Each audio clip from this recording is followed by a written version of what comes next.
पनवेल, नवी मुंबई, रायगड परिसरातील बातम्या पाहण्यासाठी आमच्या मी साक्षीदार या यूट्यूब चॅनलला सबस्क्राईब करा। उरण शहरातील गुलजार भाटकर यांच्या घराला आग लागली। शॉर्ट सर्किटमुळे ही आग लागल्याचे नागरिकांचे म्हणणे आहे। सुदैवाने या आगीत कोणतीही जीवितहानी झालेली नाही। सिडको अग्निशमन यंत्रणा, पोलीस प्रशासन आणि रिक्षा चालकांच्या सावधानतेमुळे अनुचित प्रकार टळला आहे।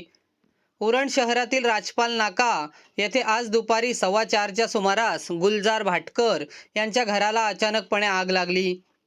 ही आग कशामुळे लागली याचे नेमके कारण अद्याप स्पष्ट झालेले नाही। सुदैवाने यात कोणतीही जीवितहानी झालेली नाही, अशी माहिती उरण पोलीस स्टेशनचे वरिष्ठ पोलीस निरीक्षक हनीफ मुलानी यांनी दिली।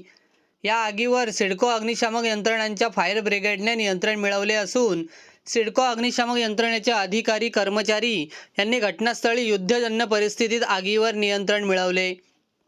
सिडको अग्निशमन यंत्रणा आणि पोलीस प्रशासन आणि रिक्षा चालकांच्या सावधानतेमुळे येथील अनुचित प्रकार टळला आहे। आग लागलेल्या घरात एकूण 3 मुली होत्या। आग लागल्याचे लक्षात येताच तिन्ही मुलींनी दुसऱ्या मजल्यावरून खाली उडी मारली। रिक्षा चालकांनी या 3 मुलींचे जीव वाचवले। आग मोठी असल्याने खूप मोठ्या प्रमाणात धूर सर्वत्र पसरला होता। दुसऱ्या मजल्यावर असलेले गुलजार भाटकर यांचे जुने घर जळून खाक झाले आहे।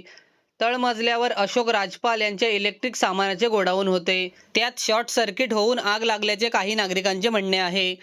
मात्र नेमकी आग कशामुळे लागली याचे नेमके कारण समजू शकलेले नाही। पोलीस प्राथमिक चौकशी करत आहेत। आगीच्या घटनेमुळे नागरिकांमध्ये भीतीचे वातावरण पसरले होते। उरणमध्ये आगीच्या घटनेत दिवसेंदिवस वाढ होत असून नागरिकांनी खबरदारी घेण्याची गरज निर्माण झाली आहे।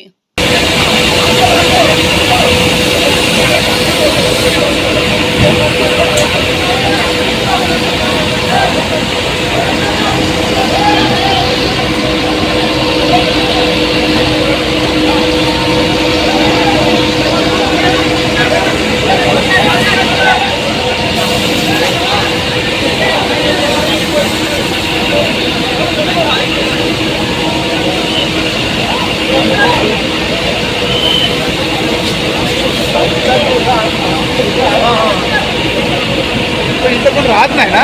राहतो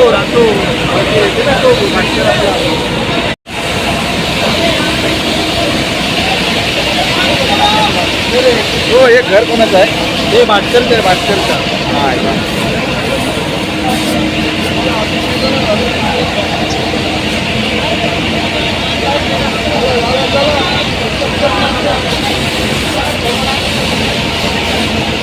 भाटकर के घर को आग लगी। हम लोग आगे बहुत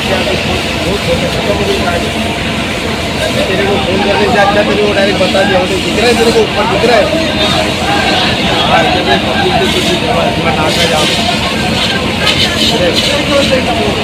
हाँ, ये वही पढ़ना। एक गुप्पा एक गुप्पा एक गुप्पा एक गुप्पा गिर रहा, आ गया गिर रहा ऊपर से गिर रहा है।